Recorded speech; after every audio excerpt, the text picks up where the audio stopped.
కార్యక్రమాలు జరుగుతుంటాయి, కొన్ని కార్యక్రమాలు జరగనే ఉంటాయి. అంతేగాని అభివృద్ధి అంటే జోగేశ్వరరావు అంటే అభివృద్ధి. ఊళ్ళో ఫ్లెక్సీలు వేద్దాం రండి.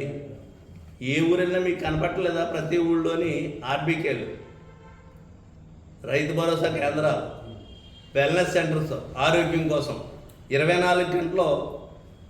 ఆ వెల్నెస్ సెంటర్ ఏదైతే కడుతున్నామో హాస్పిటల్కి సంబంధించినటువంటి ఒక నర్సు కానీ ఉండేది 24 గంటలు ఉంటే ఆడవాళ్ళు ఊళ్ళో ఉన్నప్పుడు డ్యూటీలో ఉన్నప్పుడు ఇబ్బంది లేకుండా ఉండడం కోసం ఒక రూమ్ కూడా పెట్టి 24 అవర్స్ సర్వీస్ చేయాలనేటువంటి విధానంతో జగన్మోహన్ రెడ్డి గారు తీసుకొచ్చిన దాంట్లో హాస్పిటల్స్ కానీ, లేకపోతే ఇక్కడ వ్యవసాయ రంగానికి సంబంధించినటువంటి ఆర్బీకేలు కానీ, ఇటువంటి అనేక బిల్డింగ్లు ఏ ఊరు వెళ్ళినా దర్శనం ఇస్తున్నాయంటే అవి మీకేం కనపట్టలేదా ఎక్కడనే? అది అభివృద్ధి కాదా? అభివృద్ధి అంటే రోడ్లు వేస్తేనే, డ్రైన్లు వేస్తేనే అభివృద్ధి అంటారా మీరు అనేది? ఈ ప్రజలకు అవసరం లేదా? నాడు నేడు కింద స్కూల్స్ ఒకరొప్పుడు ఏ రకం ఉండి జగన్మోహన్ రెడ్డి గారు వచ్చిన తర్వాత ఆ స్కూల్స్ ఏ విధంగా ఉన్నాయి? జగన్మోహన్ రెడ్డి గారు ఆర్డర్ ఇచ్చిన తర్వాత కొంతలో మధ్యలో ఆగిపోయినటువంటి స్కూల్స్ ఇవాటి వరకు ఒకటైనా మీరు దాని జోలికి వెళ్ళారు, దాన్ని పూర్తి చేస్తున్నారా? ఏదో మేమేదో ఉద్ధరించేస్తున్నాం, మేమేదో సాధించేస్తున్నాం అని చెప్పేసి ఎంతసేపు గ్రాఫిక్స్ చూపించి అమరావతి మీద పెట్టినటువంటి దృష్టి హాస్పిటల్స్ మీద పెడితే ఎంతసేపు? మెడికల్ కాలేజీల మీద మీరు దృష్టి పెడితే అమరావతి మీద చూపిస్తున్నటువంటి దృష్టి శ్రద్ధ ఈ మెడికల్ కాలేజీల మీద ఎందుకు చూపెట్టలేకపోతున్నారని అడుగుతున్నాను. అంటే ఈ మెడికల్ కాలేజీలు ప్రభుత్వం కడితే మనకు వచ్చేది ఏమి ఉండదు, ప్రైవేట్ వాళ్ళకి ఇస్తే మనకు రావాల్సింది వచ్చేస్తుంది. అమరావతి మీద దృష్టి పెడితే డబ్బులు వస్తాయి. అదేనా మీ ఉద్దేశం? ఎందుకు వచ్చిందంటే చెప్తారు ఇవన్నీ. ఇక్కడ అభివృద్ధికి అడ్డుకోవట్లేదు అంటారు. ఇక్కడ ఉన్నటువంటి మండలాలకు సంబంధించినటువంటి నిధులతోటి, పంచాయతీలకు సంబంధించినటువంటి నిధులతోటి ఎక్కడన్నా పని చేస్తున్నారు ఎవరన్నా మీరు? ఏ పంచాయతీలో అన్నా శాంక్షన్ అవుతుంటే ఆపించేస్తున్నారు. అధికారులందరినీ అదిరించి మీ గుప్పిట్లో పెట్టుకున్నారు. మీరు 4 సార్లు ఎమ్మెల్యే ఉన్నారు, నేను 4 సార్లు ఎమ్మెల్యేగా ఉన్నాను, ఇప్పుడు ఎమ్మెల్సీగా ఉన్నాను. తెలియనటువంటి విధానాలు కాదు మనకి. ఇంజనీరింగ్ డిపార్ట్మెంట్లను ఎక్కడన్నా పూర్తయిన వాటికి బిల్లు చేయనిస్తున్నారా? శాంక్షన్ అయిన పంచాయతీలో శాంక్షన్ అయినటువంటి వర్కులు చేయనిస్తున్నారా? అధికారులని ఎస్టిమేట్స్ చేయనిస్తున్నారా? చేయనివ్వట్లేదే. పనిచేసినటువంటి వాటిని ఎంబొక్కలు రికార్డ్ చేయనివ్వట్లేదే. మీరు చెప్తారేంటి ఎక్కడ అడ్డుకోవటం లేదు మేమని చెప్తారేంటి? కావాలంటే రండి, నేను చూపిస్తాను మీకు. ఎక్కడో చోట మీ ఇద్దరు మీటింగ్ పెట్టుకుందాం, మేము వచ్చిన తర్వాత మీరు ఆఫ్ చేసినవి ఏంటో చెప్తాను. అదే రకంగా నేనేమన్నా ఆఫ్ చేసినవి ఉంటే గతంలోని చెప్పండి. మీరు ఏదో మాట్లాడుతున్నాం, అభివృద్ధి అంటే జోగేశ్వరరావు అంటే అభివృద్ధి అని చెప్పేసి ఈ రకమైనటువంటి కబుర్లు చెప్తూ మీరు ఈ రకమైనటువంటి అది మా రెడ్డి ప్రసాద్ గారి దగ్గరికి 7 ఎంపీటీసీలు వెళ్ళారు. మీరు 2.5 సంవత్సరాలు ఇస్తున్నారు, మా పార్టీలో 2.5 సంవత్సరాలు ఇస్తున్నామా, సంవత్సరాలు ఇస్తున్నామా, 3 సంవత్సరాలు ఇస్తాం అనేటువంటిది మా పార్టీకి సంబంధించినటువంటి విషయం. అంతేగాని 3 సంవత్సరాలు ఇచ్చారు, 2 సంవత్సరాలు ఇచ్చారా అనేటువంటిది అది మీరేదో వాళ్ళందరూ వెళ్ళారు, వాళ్ళు వెళ్ళారా మీరు రప్పించుకున్నారా అనేటువంటిది మీరు చెప్తున్నారు. మేము వెళ్ళలేదండి, ఇదే ఎంపీటీసీలు 7 ఈ రెడ్డి ప్రసాద్ గారి దగ్గరికి వెళ్ళారు అనేటువంటి వ్యక్తులు రెడ్డి ప్రసాద్ గారు మాట్లాడి పని ఉందని రప్పించుకున్నారు. మమ్మల్ని రప్పించుకుని ఈ రకంగా మమ్మల్ని రోడ్డు మీద పాడేశారు. ఈ పార్టీలో మీ దగ్గర మాకు చెడ్డ పేరు తీసుకురావడం కోసం వాళ్ళే మమ్మల్ని ప్రచారం చేశారు తప్పితే మేము రెడ్డి ప్రసాద్ గారి దగ్గరికి వెళ్ళలేదు. రెడ్డి ప్రసాద్ గారు మాకు మద్దతు అన్నమాట వాస్తవమే. పిలిపించింది వేరే కారణం చేత పిలిపించి మాకు మద్దతు ఇమ్మనేటువంటిది అడిగారు. మా పార్టీని వదిలిపెట్టి రావండి అని చెప్పేమేమని చెప్పేసి ఈ ఎంపీటీసీలు 7 చెప్పారు. రేపు కావాలంటే ఎంపీటీసీలు అందరూ ప్రెస్ మీట్ పెట్టి చెప్తారు మీకు. రెడ్డి ప్రసాద్ గారి ఇంటికి వెళ్ళలేదు, మేము వెళ్ళాం. మమ్మల్ని ఆయన పిలిచాడు కాబట్టి వెళ్ళాం, ఆయన మీద ఉండే గౌరవం కొద్ది వెళ్ళాం. మేము మండలంలో మాకు పదవి ఇప్పించడానికి మాకు ఏదన్నా పదవి వస్తే మా పార్టీలో వైఎస్ఆర్ పార్టీలో మేము పదవి చేస్తాం తప్పితే మేము వేరే వాళ్ళలాగా అమ్ముడుపోవటానికి మనం సిద్ధంగా లేవని చెప్పేసి వచ్చేసారు. దీన్ని మళ్ళీ మీరు ఇంకో రకంగా ఇటు తిరగేసి 7 మా దగ్గరకు వచ్చారు, రెడ్డి ప్రసాద్ గారి దగ్గరకు వచ్చారు, మేము కుదరదన్నాం అది అని చెప్పేసి మీరు ఏదో చెప్తారు. ఇటువంటి తప్పుడు మాట ఇప్పటికైనా మానుకోండి. మీకు చిత్తశుద్ధి ఉంటే, ప్రజల మీద అభిమానం ఉంటే, అభివృద్ధి మీద మీరు ఏదైతే చెప్తున్నారో మేము అడ్డుకుంటున్నాం అనేటువంటిది చెప్తున్నారు. ఎన్ఆర్జీఎస్ వర్కులు అనేటువంటి ఈ మండలానికి వచ్చినటువంటి 85 లక్షల రూపాయల వర్కులు మండలంలో తీర్మానాలు చేసి వర్క్ ఆర్డర్లు ఇచ్చేటువంటి వర్కుల్ని ఆ పనులన్నీ ఆపుతున్నారు. మీరు ఆపట్లేదు అనేటువంటి చెప్పండి. మీరు మున్సిపల్ అదే మండలానికి వెళ్ళి కూర్చుందాం మన ఇద్దరం చెప్పగలరా మీరు? ఎందుకని ఆగాలి? ఆ డబ్బులు అనేటువంటి 15th ఫైనాన్స్కి సంబంధించినటువంటి డబ్బులు అయ్యి అప్పుడున్నటువంటి ఎంపీపీ గారి ఆధ్వర్యంలో శాంక్షన్ అయ్యి అవి అవనెత్తున్నారా మీరు? కపిలేశ్వరంలో మన రాయవరంలో గొడవ లేదు, లేకపోతే మెండపేటలో గొడవ లేదు, కపిలేశ్వరం ఎందుకు వస్తుంది ఇది, కపిలేశ్వరం వాళ్ళందరూ తిరగబడ్డారని చెప్పి ఊరికే దొంగ తిరిగిన మాటలు మాట్లాడి తప్పుడు మాట్లాడుతున్నారు. చెప్తే ఎంతసేపు అయినని ఆ 85 లక్షల రూపాయల వర్కులు ఆ గ్రామాలకే జరగకుండా ఆపుతున్నారు. రేపు మార్చి తోటి 15th ఫైనాన్స్ ఎండ్ అయిపోతాయి. ఈ 85 లక్షలు పోతాయి. ఎవరికి నష్టం? ప్రజలకు నష్టం.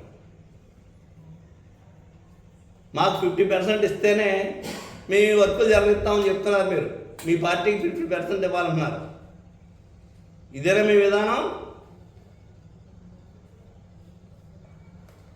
ఇప్పుడు ఎన్ఆర్జీఎస్ వర్కులు ఉన్నాయి, ఆ 50% మా ఎంపీటీసీలకు ఇస్తున్నారా? పనులు జరగకుండా అభివృద్ధికి అడ్డుకుంటున్నారు ఎంపీటీసీలు అని చెప్పేసి ఏదో మండల ఆఫీసులో ధర్నా చేపించారు. మొన్న సర్పంచ్ని తీసుకొచ్చి ఎవరన్నా కూర్చోబెట్టారు మీరు. ఇప్పుడు నేను అడుగుతున్నాను, 85 లక్షల రూపాయలకి సంబంధించినటువంటి వర్కులు ఎందుకు ఆపించారు? ఏ కారణం చేత ఆపారు? ఎందుకు జరగట్లేదు పనులు అయ్యి? దీన్ని పట్టుకొచ్చి ఈ బురద మళ్ళీ మా మీద జల్తారేంటి? జగన్మోహన్ రెడ్డి గారు భుజాన్ని వేసుకోవటం జరిగింది. దీన్ని ఏ స్థాయికైనా సరే తీసుకెళ్ళి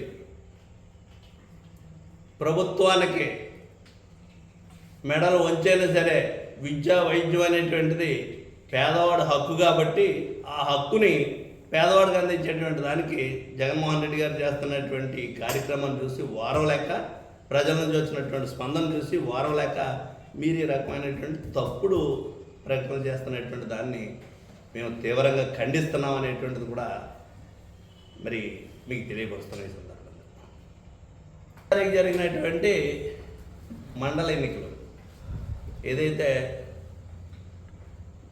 కపిలేశ్వరం మండలంలో జరిగినటువంటి ఎన్నికల్లో మీరు దుర్మార్గమైనటువంటి ఆలోచన చేసి ఆ మండలంలో నలుగురిని ఎంతమందినో, ముగ్గురిని కానీ నలుగురిని కానీ తెలుగుదేశం పార్టీకి సంబంధించినటువంటి వాళ్ళని ప్రలోభ పెట్టి తీసుకోవడం జరిగింది. అలాగే మెండపేట మున్సిపాలిటీకి సంబంధించినటువంటి 7 కౌన్సిలర్లు మీరు తీసుకోవడం జరిగింది. దీనికి మీరు చెప్పేది ఏం చెప్తున్నారంటే, నేను సూటిగా అడిగినటువంటి దానికి కాకుండా డొంక తిరిగి సమాధానం కింద మా నిరంకుశత్వానికో మా విధానానికో వ్యతిరేకంగా వచ్చేసేరాళ్ళు అనేటువంటి చెప్తున్నారు. మేము కాదంటలేదు. మీ ముఖ్యమంత్రి, ఈ రోజు ఉన్నటువంటి ముఖ్యమంత్రి, ఆ రోజు ఉన్నటువంటి పార్టీ నాయకుడిగా కానీ ముఖ్యమంత్రి ప్రభుత్వం ఏర్పడిన తర్వాత మొట్టమొదటి రోజున ఒక మీటింగ్ పెట్టి, మీకు గుర్తుందో లేదో నేను చెప్తున్నాను, మొట్టమొదటి రోజున ఒక మీటింగ్ పెట్టి తెలుగుదేశం పార్టీలో వైఎస్ఆర్ పార్టీ నుంచి ఎవరు చేస్తారన్నా సరే తీసుకోవాలని అనుకుంటే, ప్రజాప్రతినిధులుగా ఉన్నటువంటి వాళ్ళు ఎవరన్నా తీసుకోవాలనుకుంటే వాళ్ళు ఆయా పదవులకు రాజీనామా చేసి వస్తేనే మాత్రం తీసుకుంటామని చెప్పినటువంటి విషయాన్ని నేను మొన్న ప్రెస్ మీట్లో చెప్పడం జరిగింది. నేను దాని గురించి అడుగుతుంటే మీరు ఈ డొక్క తింటే అంతా చెప్తారు. చంద్రబాబు నాయుడు గారు అలా అనలేదు అనేటువంటిది ఏమైనా చెప్పగలుగుతున్నారా? వీళ్ళ చేత రాజీనామా చేసి మళ్ళీ ఎలక్షన్ తీసుకురాగలరా మీరు?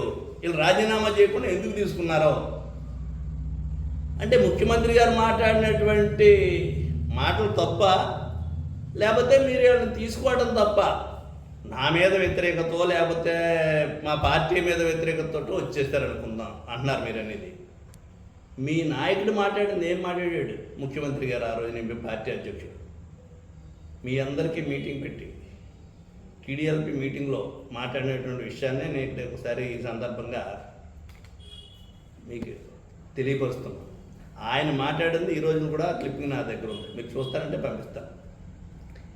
తెలుగుదేశం పార్టీలోకి వైఎస్ఆర్ పార్టీ నుంచి ఎవరిని వస్తానంటే మేము ఎవరిని తీసుకోము, ఒకవేళ తీసుకోవాల్సినటువంటి పరిస్థితి ఏర్పడితే వాళ్ళు రాజీనామా చేస్తేనే మాత్రమే తీసుకుంటామని చెప్పారు. మరి ఈవేళ వీళ్ళు రాజీనామా చేశారని మీరు కొండవలేశారు వాళ్ళకే. ఇటువంటి డొంక తిరిగి ప్రసంగం అంతా చెప్తూ మీరు మా విధానాలకు వ్యతిరేకంగా వచ్చారు అనేటువంటి చెప్తున్నారు. మీరు అక్కడ డబ్బు ప్రలోభాలు పెట్టారు, రకరకాల ప్రలోభాలు పెట్టినటువంటి పరిస్థితులు ఉన్నాయి. మీరు కొంతమంది ఎల్లోళ్ళు అందరూ మున్సిపాలిటీ నుంచి వెళ్ళారన్నటువంటి వాళ్ళందరూ ఎందుకు వచ్చేవారో నాయన అనేటువంటి పరిస్థితి ఉంది ఇవాళ వాళ్ళందరికీ. సరే ఎందుకు వచ్చినా వాళ్ళు వచ్చారు, మీరు తీసుకున్నారు. కానీ మీ నాయకుడు చెప్పిన దానికి మీరు చేసేదానికి సంబంధం ఏమైనా ఉందా అనేటువంటిదే నేను అడుగుతున్నాను. అంటే మా నాయకుడు అలా చెప్తుంటాడండి, అది ఎంత పెద్ద విషయం కాదు, ఎప్పటికప్పుడు ఆ నాలుగు మాటలు మా నాయకుడికి ఉన్నాయనేటువంటి ఒప్పుకోండి పోను మీరు. ఎందుకంటే దీంతో పాటు ఇంకో విషయం కూడా చెప్తాను. బెల్ట్ షాపులు లిక్కర్ మీద మాట్లాడుతూ నేను సాక్షాత్తు శాసనసభలోనే మాట్లాడుతూ బెల్ట్ షాప్ పెడితే ఎక్కడన్నా బెండి తీస్తానని చెప్పారు, లేకపోతే బెల్ట్ షాప్ పెట్టినోడికి బెల్ట్ తీస్తానని చెప్పారు. ఎంతమంది బెండి తీసాడు అంటే మా నాయకుడికి ఎన్ని అలవాటే అనేటువంటిది ఒప్పుకుంటున్నారు. మీరు అవసరార్థం ఆయన ఏదైనా మాట్లాడతాడు అనేటువంటిది మీరు ఒప్పుకుంటున్నారు. ఇది అందుకనే ఈ రకమైనటువంటి ట్రీట్మెంట్ ఇచ్చారు. తర్వాత అభివృద్ధికి అడ్డుపడుతున్నాం అనేటువంటిది చెప్తున్నారు. అభివృద్ధి అనేటువంటిది ఏ ప్రభుత్వం అయినా చేయవలసినటువంటి బాధ్యతలు. అభివృద్ధికి ఎంతవరకు చేశారో, అభివృద్ధి అంటే జోగిస్తారా అంటే అభివృద్ధి అని చెప్తున్నారు. 4 సార్లు ఎమ్మెల్యే చేశానంటున్నారు. ఎప్పుడో మీరు ఎమ్మెల్యే కాకముందు కృష్ణార్జున చౌదరి గారు ఎమ్మెల్యేగా చేసినటువంటి బ్రిడ్జిలు ఎలా వరకు అలా ఎలాడుతూ ఉన్నాయి. ఏం చేశారు? అవి ప్రజలకు అవసరం లేదంటారా? అవి మీ బాధ్యత కాదంటారా? మారేడుపాక దగ్గర ఉన్నటువంటి బ్రిడ్జి కానీ ఆ రోడ్లో ఉన్నటువంటి 2-3 బ్రిడ్జిలు అలా ఎలాడుతున్నాయి, బ్రిడ్జిలో పెట్టుకున్నాయి. ఎందుకు చేయలేకపోతున్నారు? ఈవేళ 30 పడకల హాస్పిటల్ మెండపేటలో అయిందంటే అది ఎవరి టైంలో అయింది? కృష్ణార్జున చౌదరి గారి టైంలో కదా. అనేక పార్కులు, అనేక అభివృద్ధి కార్యక్రమాలు అంటే అది మేమే చేసామని చెప్పుకోవడం లేదు. ప్రభుత్వం యొక్క ప్రజల్లో ఉన్నటువంటి ప్రజాప్రతినిధి ఆ ప్రభుత్వంలో ఉన్నప్పుడు చేయవలసినటువంటి కార్యక్రమాలు చెయ్యాలి.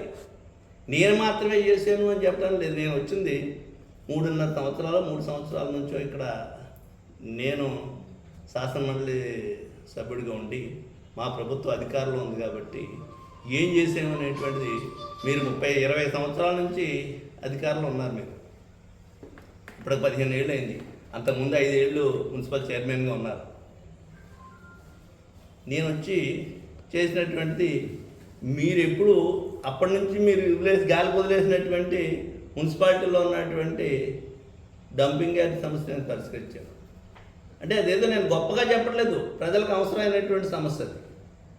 చేయవలసినటువంటి బాధ్యత ఉంది. మీరు గాలికి వదిలేశారు. ఆ డంపింగ్ యార్డ్ లేక ఊరు చుట్టూ ఏ రోడ్డు నుంచి వస్తున్నప్పటికీ చెత్తా చెదారం అంతా కూడా ఊళ్ళోకి వచ్చేటప్పుడు అదే దర్శనం ఇచ్చేది అందరికీ. ఈవేళ పరిస్థితి ఏమైనా ఉందా? లేదు కదా. మీరు అంత గతంలో వదిలేసినటువంటి ఈ దోరపూడి రోడ్డు ఎన్నికలకు ముందే పూర్తి చేస్తాం అనుకున్నాం, పూర్తి చేసాం.